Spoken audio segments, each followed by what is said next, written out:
ಎಲ್ಲರಿಗೂ ನಮಸ್ಕಾರ. ಮಿತಾಸ್ kitchen and life ಸ್ಟೈಲ್ಗೆ ಸ್ವಾಗತ. ಸ್ನೇಹಿತರೆ, ಇವತ್ತೊಂದು ಹೆಲ್ದಿಯಾದ ಖಾರ ಪಜೆಯನ್ನು ಮಾಡುವ. ಹಾಗಾದ್ರೆ ಬನ್ನಿ ಅಮಿತಾಸ್ ಕಿಚನ್ಗೆ ಹೋಗುವ, ರೆಸಿಪಿ ನೋಡಿಕೊಂಡು ಬರುವ. ರೆಸಿಪಿ ಇಷ್ಟ ಆದರೆ ಲೈಕ್, ಶೇರ್, ಕಮೆಂಟ್ ಮಾಡಿ. ಇಲ್ಲಿ ನೋಡಿ, ಕಡ್ಸಾಂಬರ್ ಅಕ್ಕಿ ತಗೊಂಡಿದ್ದೇನೆ. ಈ ಕಪ್ಪಲ್ಲಿ ಪಾವಲ್ಲಿ 2 ಪಾವು ಕಡ್ಸಾಂಬರ್ ಅಕ್ಕಿ ತಗೊಂಡಿದ್ದೇನೆ.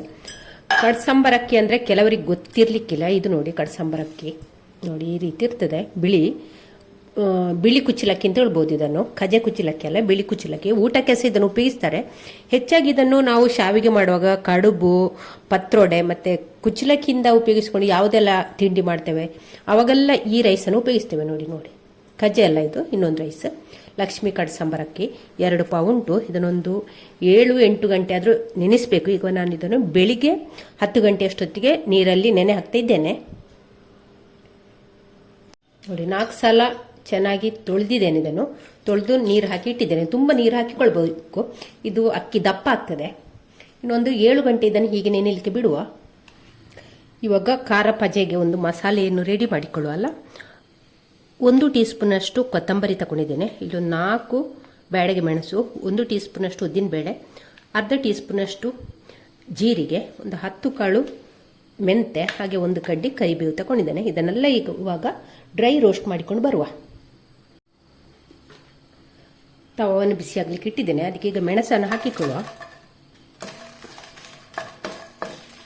ಮೆಣಸು ಹಾಕಿ ಒಂದು ಸ್ವಲ್ಪ ಫ್ರೈ ಆದ ನಂತರ ಇಲ್ಲಿ ಉಳಿದಂಥ ಸಾಮಗ್ರಿಯನ್ನೆಲ್ಲ ಇದಕ್ಕೆ ಹಾಕಿಕೊಳ್ಳುವ. ಹಾಕಿಕೊಂಡು ಫ್ರೈ ಮಾಡಿದರೆ ಆಯಿತು. ಇವಾಗ ನೋಡಿ, ಮಸಾಲೆ ಎಲ್ಲ ಫ್ರೈ ಆಗಿದೆ. ಸ್ಟವ್ ಆಫ್ ಮಾಡ್ತಾ ಇದ್ದೇನೆ. ಸ್ವಲ್ಪ ಹೊತ್ತು ಈ ತವದಲ್ಲೇ ಬಿಡುವ.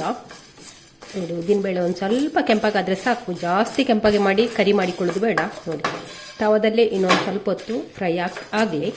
ನೋಡಿ, ಅಕ್ಕಿ ಚೆನ್ನಾಗಿ ನೆಂದಿದೆ. ಸುಮಾರು 7 ಗಂಟೆಗಳ ಕಾಲದಷ್ಟು ಹೊತ್ತು ನೆನೆಸಿದ್ದೇನೆ. ಅಕ್ಕಿ ಚೆನ್ನಾಗಿ ನೆಂದರೆ ಉಂಟಲ್ಲ, ರುಬ್ಲಿಕ್ಕೆ ಕೂಡ ಸುಲಭ ಆಗ್ತದೆ. ಇವಾಗ ಇಲ್ಲಿ ಅಕ್ಕಿಯನ್ನು ಮಿಕ್ಸರ್ ಜಾರಿಗೆ ಹಾಕಿಕೊಳ್ಳುವ. ಒಮ್ಮೆಗೆ ಜಾಸ್ತಿ ಹಾಕಿಕೊಳ್ಳೋದು ಬೇಡ, ಒಂದು ಸ್ವಲ್ಪ ಸ್ವಲ್ಪ ಹಾಕಿಕೊಂಡ್ರೆ ಆಯಿತು. ನೀವು ಗ್ರೈಂಡರಲ್ಲಿ ಬೇಕಾದರೆ ರುಬ್ಬೋದು. ಇದಕ್ಕೆ ಒಂದು ಸ್ವಲ್ಪ ನೀರು ಹಾಕ್ತಾ ಇದ್ದೇನೆ. ನೀರು ಹಾಕಿ ನಯವಾಗಿ ರುಬ್ಬಿಕೊಂಡು ಬರುವ. ಇವಾಗ ನೋಡಿ, ಅಕ್ಕಿಯನ್ನೆಲ್ಲ ರುಬ್ಬಿಕೊಂಡಾಯಿತು. ರವೆ ರೀತಿ ಉಂಟು, ಬಾಂಬೆ ರವೆ ಆ ರೀತಿಯಲ್ಲಿ ಉಂಟು. ನೋಡಿ, ಗಟ್ಟಿ ಕೂಡ ಉಂಟು ಹಿಟ್ಟು. ಇವಾಗ ಇದನ್ನೆಲ್ಲ ರುಬ್ಬಿದಂಥ ಹಿಟ್ಟನ್ನು ಒಂದು ಪಾತ್ರೆಗೆ ಹಾಕಿಕೊಳ್ಳುವ.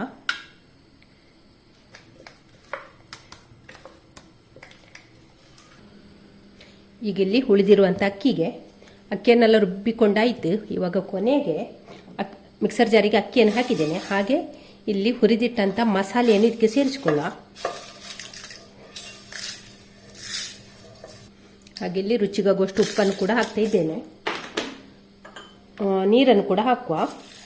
ಜಾಸ್ತಿ ನೀರು ಬೇಡ, ಅಕ್ಕಿ ಮುಳುಗುವಷ್ಟು ನೀರನ್ನು ಹಾಕಿಕೊಂಡು ಇದನ್ನು ಅದೇ ರೀತಿ ನಯವಾಗಿ ರುಬ್ಬಿಕೊಂಡು ಬರುವ. ಇಲ್ಲಿ ಅಕ್ಕಿಗೆ ಮಸಾಲೆ ಹಾಕಿಕೊಂಡು ರುಬ್ಬಿಕೊಂಡಾಯಿತು. ನಯವಾಗಿ ರುಬ್ಬಿದ್ದೇನೆ. ಅದಕ್ಕೆ ಈಗ ಇಲ್ಲಿ ತೆಂಗಿನಕಾಯಿ ತುರಿ ಹಾಕ್ತಾ ಇದ್ದೇನೆ. ತೆಂಗಿನಕಾಯಿ ಇಷ್ಟೇ ಹಾಕಬೇಕು ಅಂತೇನಿಲ್ಲ, ಹೆಚ್ಚು ಕಡಿಮೆ ಮಾಡಿಕೊಳ್ಬೋದು, ಜಾಸ್ತಿ ಕೂಡ ಹಾಕಿಕೊಳ್ಬೋದು. ಹಾಕದಿದ್ರೂ ನಡೀತದೆ, ಹಾಕಿದರೆ ಟೇಸ್ಟ್ ಚೆನ್ನಾಗಿರ್ತದೆ. ಹಾಕಿ ಇದನ್ನು ಕೂಡ ಒಂದು 2 ರೌಂಡ್ ತರುವ. ನೋಡಿ, ಎಷ್ಟು ಚೆನ್ನಾಗಿ ಕಾಣ್ತದೆ ನೋಡಿ ಅಲ್ವಾ. ಇಲ್ಲಿ ಫಸ್ಟಿಗೆ ಅಕ್ಕಿಯನ್ನು ಮಾತ್ರ ರುಬ್ಬಿಕೊಂಡಿದ್ದೇನೆ. ಆನಂತರ ಮಸಾಲೆ ಹಾಕಿ ತೆಂಗಿನಕಾಯಿ ತುರಿ ಎಲ್ಲ ಹಾಕಿ ಅಕ್ಕಿಯನ್ನು ರುಬ್ಬಿಕೊಂಡಿದ್ದೇನೆ. ಇವಾಗ ಇದನ್ನೆಲ್ಲ ಒಟ್ಟಿಗೆ ಸೇರಿಸಿ ಕಲಸಿಕೊಳ್ಳುವ. ಹಿಟ್ಟು ನೋಡಿ ಈ ರೀತಿ ಉಂಟು. ಕುಚ್ಚಲಕ್ಕಿ ಕೆಲವು ಮಿಕ್ಸಿಯಲ್ಲಿ ಕಡಿಲಿಕ್ಕೆ ಆಗುದಿಲ್ಲ. ಹಾಗೆಂತಿದ್ದವರು ಗ್ರೈಂಡರಿಗೆ ಹಾಕಿಕೊಳ್ಳಿ. ಮಿಕ್ಸಿಗೆ ಹಾಕಿ ಇನ್ನು ಮಿಕ್ಸಿ ಹಾಳಾಗದೆ. ನಂದಿದು ಪ್ಯಾನಾಸೋನಿಕ್ ಮಿಕ್ಸಿ. ನೋಡಿ, ಇಲ್ಲಿ ಹಿಟ್ಟನ್ನೆಲ್ಲ ಚೆನ್ನಾಗಿ ಮಿಕ್ಸ್ ಮಾಡಿಕೊಂಡಾಯಿತು. ಹಿಟ್ಟಿನ ಹದ ಈ ರೀತಿ ಇದೆ ನೋಡಿ, ಈ ರೀತಿ ಇದೆ. ಹೀಗೆ ಎಷ್ಟು ಗಟ್ಟಿ ಬೇಕು, ತುಂಬ ನೀರು ಮಾಡಲಿಕ್ಕಿಲ್ಲ. ಇದಕ್ಕೊಂದು ಸ್ವಲ್ಪ ಗಟ್ಟಿ ಇದ್ರೂ ತೊಂದರೆ ಇಲ್ಲ, ಆದರೆ ನೀರು ಮಾತ್ರ ಮಾಡಬೇಡಿ. ಇವಾಗ ಇದನ್ನು ಪಕ್ಕಕ್ಕೆ ಇಟ್ಕೊಳ್ಳುವ. ಇಲ್ಲಿ ನೋಡಿ, ಬಾಳೆ ಎಲೆಯನ್ನು ಚೆನ್ನಾಗಿ ಕ್ಲೀನ್ ಮಾಡಿದ್ದೇನೆ. ವಾಶ್ ಮಾಡಿ ಬಿಸಿಲಿಗಿಟ್ಟು ಬಾಡಿಸಿಕೊಂಡಿದ್ದೇನೆ, ಗ್ಯಾಸ್ ಉಳಿತಾಯ ಆಗಲಿ ಅಂತ. ನೋಡಿ, ಇದು ಬಾಡಿಸ್ಕೊಳ್ಬೇಕು, ಚೆನ್ನಾಗಿ ಬಾಡಿಸ್ಕೊಳ್ಬೇಕು. ಇಲ್ಲಿ ನಾನು ಬಿಸಿಲಿಗಿಟ್ಟ ಕಾರಣ ಚೆನ್ನಾಗಿ ಬಾಡಿದೆ. ನೀವು ಕೂಡ ಅದೇ ರೀತಿ ಮಾಡ್ಬೋದು. ಒಂದು ಸ್ವಲ್ಪ ಬೇಗನೆ ಕೊಯ್ದು ಬಿಸಿಲಲ್ಲಿ ಒಣಗಿಸಿದ್ರೆ ಆಯಿತು, ಬಿಸಿಲಿಗಿಟ್ರೆ ಆಯಿತು. ನೋಡಿ, ಬೇಗನೆ ಬಾಡ್ತದೆ ಕೂಡ. ಹಾಗೆ ಇದೊಂದು ನಿಮಗೆ ಟಿಪ್ಸ್, ಬಿಸಿಲಲ್ಲಿ ಒಣಗಿಸೋದು, ಗ್ಯಾಸ್ ಉಳಿತಾಯ ಮಾಡೋದು. ಈಗ ನಾವು ಬಾಳೆಲ್ಲ ತಗೊಂಡಿದ್ದೇನೆ. ಚೆನ್ನಾಗಿ ವಾಶ್ ಕ್ಲೀನ್ ಆಗಿರಬೇಕು. ಹಿಂದುಗಡೆ ಮತ್ತೆ ಇದರ ಮುಂಭಾಗ ಮತ್ತು ಹಿಂಭಾಗ ಚೆನ್ನಾಗಿ ಕ್ಲೀನ್ ಮಾಡಿರಬೇಕು. ಮಾಡಿ ನಂತರ ಇಲ್ಲಿ ಹಿಟ್ಟನ್ನು ನಾವು ಇದಕ್ಕೆ ಹಾಕಿ ತೆಳ್ಳಗೆ ಹೀಗೆ ಹಾಗೆ ಹರಡಿಕೊಂಡ್ರೆ ಆಯಿತು ಹಿಟ್ಟನ್ನು. ಬಾಳೆ ಕೂತು ಹಿಡ್ಕೊಳ್ಳುವ. 2 ಜನ ಮಾತ್ರ ಸ್ವಲ್ಪ ಬಿಟ್ಟಾಯ್ತು ನೋಡಿ. ಈ ರೀತಿ ಹಚ್ಚಿಕೊಂಡಿದೆ ನೋಡಿ. ಈ ರೀತಿ ಹಿಟ್ಟನ್ನೆಲ್ಲ ಬಾಳೆಲೆಗೆ ಹರಡಿಕೊಂಡಿದ್ದೇನೆ. ಸೈಡಲ್ಲಿ ಒಂದು ಸ್ವಲ್ಪ ಬಿಟ್ಟಿದ್ದೇನೆ. ಹಾಗೆ ನೋಡಿ ಈ ರೀತಿ ತೆಳ್ಳಗಾಗಿ ಹಾಕಿಕೊಂಡ್ರೆ ಆಯಿತು. ಹಾಕಿ ಇದನ್ನು ನಾವೀಗ ಫೋಲ್ಡ್ ಮಾಡಬೇಕು ನೋಡಿ. ಈ ರೀತಿ ಫೋಲ್ಡ್ ಮಾಡಿಕೊಂಡು ಬಂದರೆ ಆಯ್ತು ನೋಡಿ. ಈ ರೀತಿ ಇದಕ್ಕೆ ಹೇಳೋದು ಪಜೆ ಅಂತ. ಪಜೆ ಮಡಿಕೆ. ಪಜೆ ಅಂದರೆ ಚಾಪೆ ಕನ್ನಡದಲ್ಲಿ, ತುಳುವಿನಲ್ಲಿ ಆದರೆ ಪಜೆ, ಅದಕ್ಕೆ ಪಜೆ ಮಡಿಕೆ ಅಂತ ಹೇಳೋದು. ಮಡಚಿಕೊಂಡು ಬರ್ತೇವಲ್ಲ ಅದಕ್ಕೆ ಚಾಪೆ ಮಡಚೋದು ಅಂತ ನೋಡಿ. ಈ ರೀತಿ ಮಾಡಿ ಇಟ್ಟುಕೊಳ್ಳೋ ಫಸ್ಟಿಗೆ ಎಲ್ಲವನ್ನು ಕೂಡ ಇದೇ ರೀತಿ ಮಾಡಿಕೊಂಡ್ರೆ ಆಯಿತು. ಇದು ನಮಗುಂಟಲ್ಲ ಸುಲಭವಾಗಿ ಮಾಡುವಂಥ ಒಂದು ತಿಂಡಿ.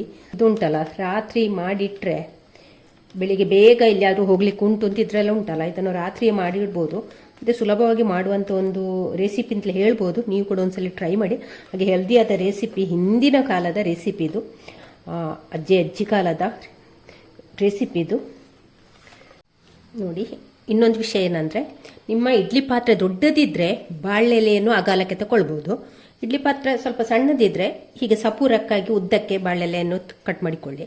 ತುಂಬ ಅಗಾಲಕ್ಕೆ ಮಾಡಿ ಇಟ್ಕೊಳ್ಬೇಡಿ, ಅಂದರೆ ಅಲ್ಲಿ ಇಡ್ಲಿಕ್ಕೆ ನಮಗೆ ಕರೆಕ್ಟ್ ಆಗೋದಿಲ್ಲ. ದೊಡ್ಡ ಪಾತ್ರೆ ಇದ್ದರೆ ದೊಡ್ಡ ಬಾಳೆಲೆ ತಗೊಳ್ಬೋದು, ಇಲ್ಲದ್ರೆ ಇಷ್ಟೇ ಈ ಹದಕ್ಕೆ ತಗೊಳ್ಳಿ, ಚೆನ್ನಾಗಿರ್ತದೆ, ನೋಡಲಿಕ್ಕೆ ಕೂಡ ಚೆನ್ನಾಗಿರ್ತದೆ. ಇಲ್ಲಿ ನೋಡಿ ಈ ರೀತಿ ಪಜೆಯನ್ನು ಇಟ್ಟಿದ್ದೇನೆ, ಪಜೆ ಮಡಿಕೆಯನ್ನು ಕೆಳಗೊಂದು ಸ್ಟೆಪ್ ಇಟ್ಟಿದ್ದೇನೆ. ಅದನ್ನು ನಾನು ಹೀಗೆ ಉದ್ದ ಇಟ್ಟಿದ್ದೇನೆ, ಈ ರೀತಿ ಇಟ್ಟಿದ್ದೇನೆ. ಇವಾಗ 2ನೇ ಸ್ಟೆಪ್ಪನ್ನು ನಾನು ಹೀಗೆ ಇಟ್ಟಿದ್ದೇನೆ. ಇನ್ನು ಪುನಃ ಇದರ ಮೇಲೆ ಇಡ್ತಾ ಇದ್ದೇನೆ. ಅದನ್ನು ಪುನಃ ಹೀಗೆ ಇಟ್ಟರೆ ಆಯ್ತು ನೋಡಿ. ಹೀಗೆ ಇಲ್ಲಿ ನಮಗೆ ಎಡೆಯಲ್ಲಿ ಗ್ಯಾಪ್ ಸಿಗ್ತದಲ್ಲ, ಹೀಗೆ ಇಟ್ಕೊಂಡು ಬರುವ. ಹೀಗೆ ಈಗ ನೋಡಿ ಈ ಸೈಜಿಗೆ ನೋಡಿ. ಇಡ್ಲಿ ಮಡಿಕೆಯ ನನ್ನ ಇಡ್ಲಿ ಮಡಿಕೆ ಇಷ್ಟು ದೊಡ್ಡದುಂಟು. ಹೀಗೆ ನಾನು ನೋಡಿ ಈ ಸೈಜ್ ಸಣ್ಣ ಸೈಜಿನ ಬಾಳೆಲೆ ತಗೊಂಡಿದ್ದೇನೆ. ಕರೆಕ್ಟಾಗಿ ಸೆಟ್ಟಾಗಿ ನಿಂತಿದೆ. ಅಗಾಲ ಬಾಳೆಲೆ ಆದರೆ ಉಂಟಲ್ಲ ಇದೆಲ್ಲ ತಡೀತದೆ, ನಮಗೆ ತುಂಬ ಇಡ್ಲಿಕ್ಕೆ ಕೂಡ ಆಗೋದಿಲ್ಲ, ಗೊಜಲು ಆಗ್ತದೆ. ಇನ್ನಿದ್ದನ್ನು ಮುಚ್ಚಳ ಮುಚ್ಚಿ ಒಂದು ಅರ್ಧ ಗಂಟೆ ಬೇಯಿಸ್ಕೊಡುವ. ಈಗ ಇಲ್ಲಿ ಚಟ್ನಿ ರುಬ್ಬಿಕೊಂಡಿದ್ದೇನೆ. ಅದಕ್ಕೆ ಇವಾಗ ಒಂದು ಒಗ್ಗರಣೆಯನ್ನು ಮಾಡಿ, ತೆಂಗಿನಕಾಯಿ, ಒಂದು ಎಸಳು ಬೆಳ್ಳುಳ್ಳಿ, ಸ್ವಲ್ಪ ಈರುಳ್ಳಿ, ಮೆಣಸು, ಉಪ್ಪು, ಹುಳಿ ಹಾಕಿ ಅರ್ಧ ಗಂಟೆ ನಂತರ ಪಜೆ ನೋಡಿ ಯಾವ ರೀತಿ ಆಗಿದೆ ನಾನು ನಿಮಗೆ ತೋರಿಸ್ತಿದ್ದೇನೆ. ಫಸ್ಟಿಗೆಲ್ಲವನ್ನು ತೆಗೆಯುವ. ಇಲ್ಲಿ ಒಂದು ಪಜೆಯನ್ನು ಬಿಡಿಸಿ ತೋರಿಸ್ತಾ ಇದ್ದೇನೆ ನೋಡಿ. ಹೀಗೆ ಎಬ್ಬಿಸಿಕೊಂಡ್ರೆ ಆಯಿತು. ಬಾಳೆಲೆಗೆ ಅಂಟುವುದಿಲ್ಲ ಕೂಡ. ಇದು ನಮಗೆ ಚಿಕನ್ ಸಾರು, ನಾನ್ ವೆಜ್ ಸಾರಿಗೆ ಕೂಡ ತುಂಬ ಒಳ್ಳೆಯದಾಗ್ತದೆ. ಹಾಗೆ ಇದನ್ನು ಅಂತೆ ಕೂಡ ತಿನ್ಬೋದು, ತುಪ್ಪ ಹಾಕಿ ಅಂತೆಯೇ ಕೂಡ ತಿನ್ಬೋದು. ಬಿಸಿ ಬಿಸಿ ತುಪ್ಪ ಹಾಕಿ ತಿಂದರೆ ಬಿಸಿ ಬಿಸಿ ಇರುವಾಗಲೇ ತುಪ್ಪ ಹಾಕಿ ತಿಂದರೆ ಉಂಟಲ್ಲ ತುಂಬ ಒಳ್ಳೆಯದಾಗ್ತದೆ. ಉದ್ದಿನ ಬೇಳೆ ಎಲ್ಲ ಹುರಿದು ಹಾಕಿದಲ್ಲ, ಹಾಗೆ ಅದರ ಪರಿಮಳ, ಬಾಳೆಲೆಯ ಪರಿಮಳ ಎಲ್ಲ ಮಿಕ್ಸ್ ಆಗಿ ತುಂಬ ಒಂದು ಸೊಗಸಾದ ಅದ್ಭುತವಾದ ರೆಸಿಪಿ ಅಂತಲೇ ಹೇಳ್ಬೋದು. ನೀವು ಟ್ರೈ ಮಾಡಿ, ಸುಲಭವಾಗಿ ಮಾಡುವಂಥ ನೋಡಿ. ತೆಳ್ಳಗೆ ತಟ್ಟಿಕೊಳ್ಬೇಕು, ತುಂಬ ದಪ್ಪ ಮಾಡಬಾರ್ದು. ನೀವು ಮಾಡಿರುವಂಥ ರೆಸಿಪಿ ಅಂತ ಕೂಡ ಮತ್ತೊಂದು ಸಲ ಹೇಳ್ತಾ ಇದ್ದೇನೆ, ಗೊತ್ತಿಲ್ಲದವರಿಗೆ ಹೇಳ್ತಾ ಇದ್ದೇನೆ. ಸ್ನೇಹಿತರೆ, ರೆಸಿಪಿ ಇಷ್ಟ ಆದರೆ ಪ್ಲೀಸ್ ಒಂದು ಲೈಕ್, ಶೇರ್, ಕಮೆಂಟ್ ಮಾಡಿ. ಚಾನಲ್ಗೆ ಯಾರಾದರೂ ಹೊಸಬ್ರಿದ್ರೆ ಪ್ಲೀಸ್ ಸಬ್ಸ್ಕ್ರೈಬ್ ಮಾಡಿಕೊಂಡು ಚಾನಲನ್ನು ನೋಡಿ. ಕಡಲೆ ಸಾರು, ನಾನ್ ವೆಜ್ ಸಾರು, ಚಟ್ನಿ, ಇಲ್ಲಿ ನಾನು ಚಟ್ನಿ ಮಾಡಿದ್ದೇನೆ. ಎಲ್ಲದಕ್ಕೂ ಇದು ಮ್ಯಾಚಿಂಗ್ ಆಗುವಂಥ ಒಂದು ತಿಂಡಿ. ನಾಳೆ ಹೊಸ ಬ್ಲಾಗ್ ಅಥವಾ ರೆಸಿಪಿ ಸಿಗೋಣ. ಅಲ್ಲಿವರೆಗೆ take care, bye bye. Thank you ಸ್ನೇಹಿತರೆ.